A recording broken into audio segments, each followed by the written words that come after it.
All right, let's jump right in. We're about to look at a story you think you know inside and out, but through a totally different lens. We're going to explore an idea that takes maybe the most famous villain of all time and turns him into something else entirely. So, what if the Bible's very first villain wasn't a villain at all?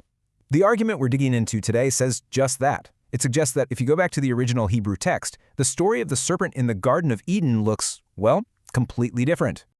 Okay, so here's how we're going to break this down. First, we'll look at the serpent we all know. Then, we'll reread the Genesis text itself. We'll find a pattern of healing, uncover a surprising connection, and finally ask, so what about the villain? All right, section 1, the serpent we know. Before we get into the wild stuff, let's just ground ourselves in the traditional interpretation. You know, the one most of us probably heard growing up? Right, so traditionally, the serpent is Satan. Plain and simple. He's the bad guy, the deceiver who comes in and just wrecks everything for humanity. He's the reason for the fall. But the source we're looking at says the text itself tells a very different story. And the clues? They start right from the very beginning.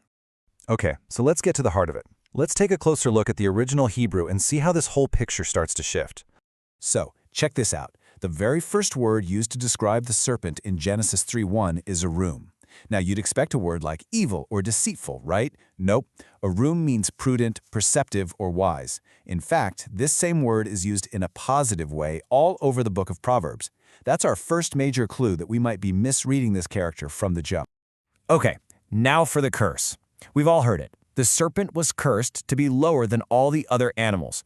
But what if that's a mistranslation?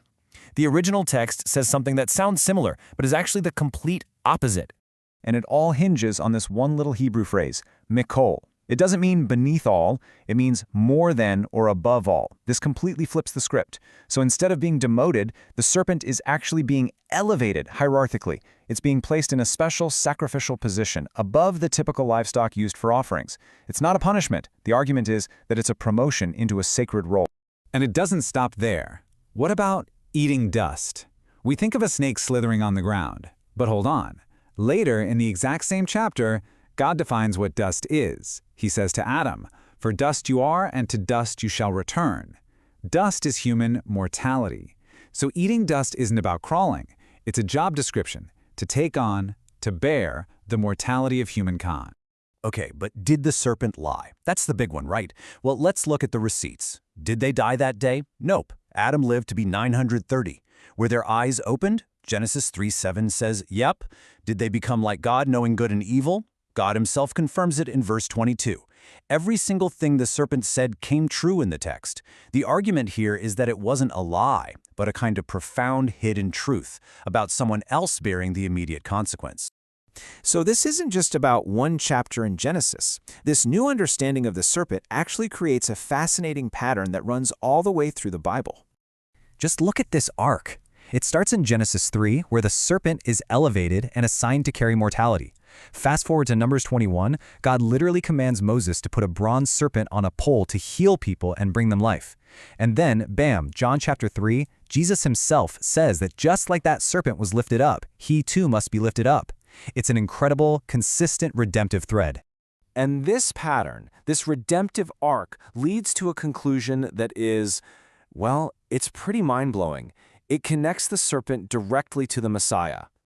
Okay, we're going to get a little nerdy here for a second. In an ancient practice called gematria, every Hebrew letter has a number value, so you can calculate the number of a word. The Hebrew word for serpent, Nahash, has a value of 358. Now get this, the Hebrew word for Messiah, Mashiach, also has a numerical value of 358. It's the exact same number. Now this isn't presented as the main proof, but more like a kind of hidden signature in the text, hinting at this deep symbolic connection. And think about this. In Genesis 3:15, it's the serpent whose head will be crushed. Then you jump forward to Isaiah 53, a famous prophecy about the Messiah, and it says, "It pleased the Lord to crush him." The argument is that these two verses are talking about the same event, the same figure, fulfilling the exact same sacrificial destiny. Okay, so if the serpent isn't the villain, then who is? What's the source of the conflict? Well, this is where we have to redefine a couple of key terms. First, the word Satan. In the Hebrew Bible, it's not a proper name like Lucifer. It's a title. It just means the adversary or the accuser. It's a role that anyone can step into. In fact, Jesus even calls the Apostle Peter Satan at one point. It's a job description, not a specific being. So the serpent isn't the Satan. So what is the adversarial force in the story? It's another Hebrew word, ava, which means enmity. The text says God puts this enmity, this rupture, this tension between the woman and the serpent. That is the adversary in the story. It's a condition, not a creature. Now, I know what you're thinking, but what about Revelation? It calls Satan the ancient serpent. And that's a great point. The source we're looking at explains this as apocalyptic symbolism. It's like how Revelation calls Rome Babylon. It's not saying Rome is literally Babylon. It's using an old symbol to describe a new reality. It's symbolic, not a literal one-to-one identification. So let's just recap the key takeaways from this whole rereading. 1. The serpent is never actually called evil or Satan in Genesis.